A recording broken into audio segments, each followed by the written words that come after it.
سلامونه دوستانو. په جرمني کې د ټولو نه جیګ او لوړ پل ده.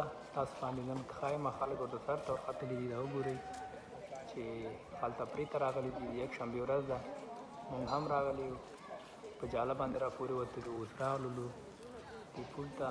دا پل چې ده ډېر جیګ ده، 500 متره اوږدوالی لري، 50,000 ټنه ده او 107 متره جګوالی لري. نو ډېر ښایسته ځای ده.